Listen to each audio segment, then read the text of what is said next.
Good morning all my dear friends and all students. प्यारे बच्चों, आप स्पोकन ग्रामर रुद्रपुर यूके पर लगातार इंग्लिश ग्रामर की क्लासें पढ़ रहे हैं और कुछ दिनों से बच्चे मैं लिटरेचर की क्लासें डाल रहा था।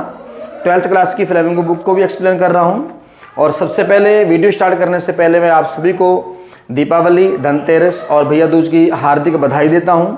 तो चलिए करते हैं चैप्टर को स्टार्ट। फ्यूचर कॉन्टिन्यूअस टेंस पढ़ाने जा रहा हूँ, तो आप कॉपी पेन निकाल लीजिए, साथ साथ लिख लीजिए सारा रूल फॉर्मेट। मैंने कुछ लिखा भी है। देखो, फ्यूचर कंटिन्यूअस टेंस कह रहे हैं इस टेंस में भविष्य काल में जो आने वाला समय होगा वहां पर भी हमारा काम चल रहा होगा जब ये पोजीशन बताएंगे। आई और वी के साथ आपको शैल बी लगाना है और अदर्स बाकी सभी के साथ आपको विल बी लगाना है। रूल्स अफर्मेटिव, नेगेटिव, इंटेरोगेटिव तीनों के लिखे हुए हैं। ठीक, तो अफर्मेटिव का रूल ये है, नेगेटिव का ये है और इंटेरोगेटिव का ये है।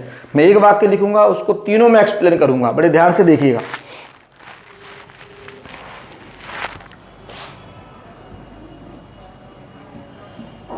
मैं बाजार जा रहा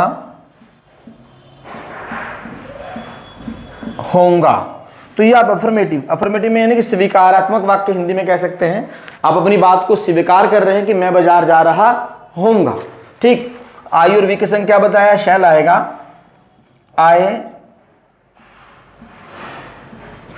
shall be going to market। I shall be going to market।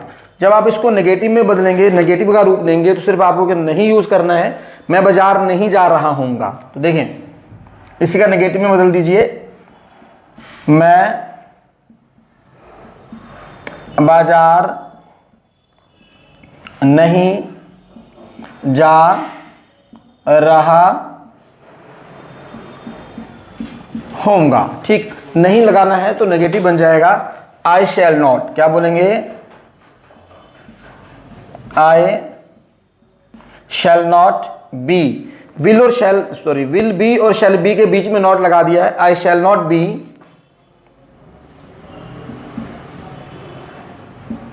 Going to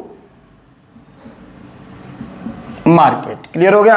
अगर आपको इसको इंटेरोगेटिव बनाना है, अब आप इससे पूछेंगे, जो कोई कह रहा है कि मैं बाजार जा रहा हूंगा, वो अपने आप से सवाल पूछ रहा है खुद से। देखें, क्या मैं बाजार जा रहा होऊंगा। क्या मैं बाजार जा रहा होऊंगा। तो इस वाले जो इंटेरोगेटिव वाक्य होते हैं बच्चे, इसको यस नो बोल सकते हैं। यस नो में जवाब देने वाला वाक्य, इसका जवाब आप हाँ ना में दे पा रहे हो। देखो, क्या मैं बाजार जा रहा होऊंगा, तो आपने कहा यस सर।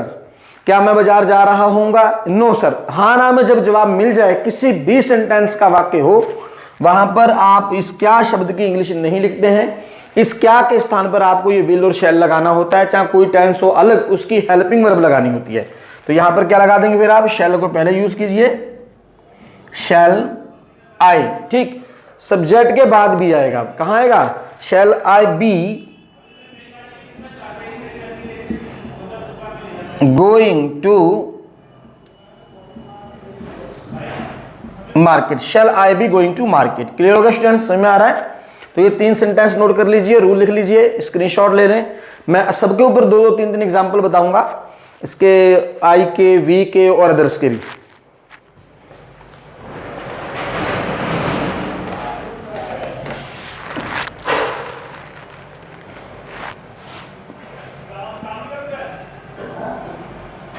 हम खेलने जा रहे होंगे। हम खेलने जा रहे होंगे। आई और वी के संग क्या बताया मैंने, शैल बी। और यहां पर क्या है, वी है, तो वी के साथ क्या लगाओगे आप, shall. We shall be going to play. We shall be going to play. इसको नेगेटिव में बदल दीजिए, नहीं लगाना है, हम खेलने नहीं जा रहे होंगे, लिख लीजिए क्या, हम खेलने नहीं जा रहे होंगे। We shall not be, we shall not be going to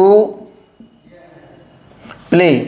अब आप इसमें क्वेश्चन पुटअप कीजिए अपने, जो लोग बोल रहे हैं कि हम पढ़ने जा रहे होंगे या खेलने जा रहे होंगे, तो सवाल है यहां पर क्या हम खेलने जा रहे होंगे, क्या हम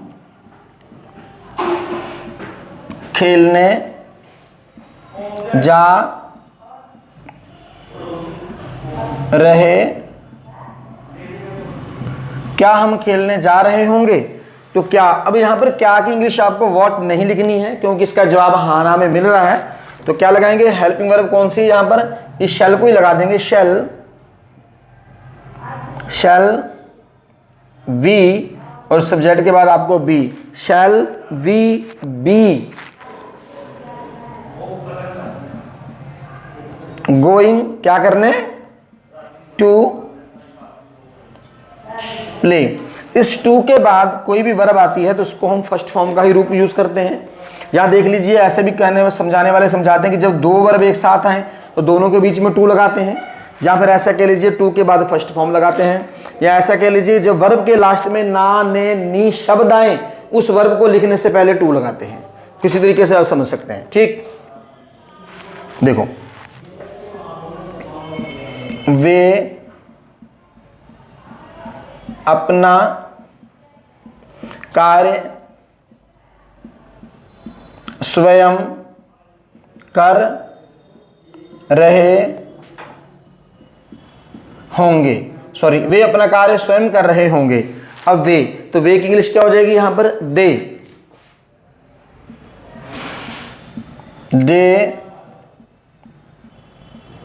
will be doing their work, they will be doing their work. तो स्वयं की इंग्लिश क्या हो जाएगी यहां, themselves। समझ आ गया, they will be doing their work themselves। Negative में बदलेंगे, वे अपना कार्य स्वयं नहीं कर रहे होंगे, वे अपना कार्य स्वयं नहीं कर रहे होंगे, दे will not be doing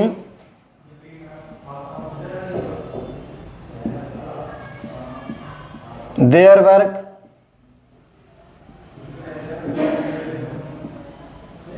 themselves। Clear हो गया। अगर यहां से प्रश्न पुटअप करेंगे तो क्वेश्चन में आप करेंगे क्या वे अपना कार्य स्वयं कर रहे होंगे। तो प्रश्न आपने क्या से पूछा है, क्या वे अपना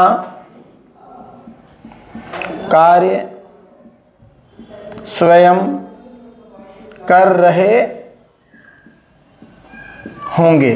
तो क्या की इंग्लिश यहां पर व्हाट नहीं आएगी। मैं पहले भी बता चुका हूं स्टार्टिंग में कि जिन वाक्यों का जवाब हाँ ना में मिले वहां पर क्या की इंग्लिश व्हाट नहीं आती है, वहां पर क्या के जगह पर उसी टेंस की हेल्पिंग वर्ब यूज की जाती है। तो हेल्पिंग वर्ब यहां पर क्या है, विल या शैल। ठीक है, तो यहां आएगी विल, आई और वी के संग शैल, बाकी सभी के साथ विल। और मैंने ये भी, बहुत सारे बच्चों का सवाल रहता है कि सर आई के संग आजकल तो विल लग रहा है। हाँ बिल्कुल लगाइए आप, लग सकता है, लग रहा है, बट मैंने और भी डीपली बताया आई और वी के संग शैल लगने के, विल लगने के क्या रीजन है। फ्यूचर इंडेफिनिट टेंस में पढ़ लें जाके आप, will they be doing their work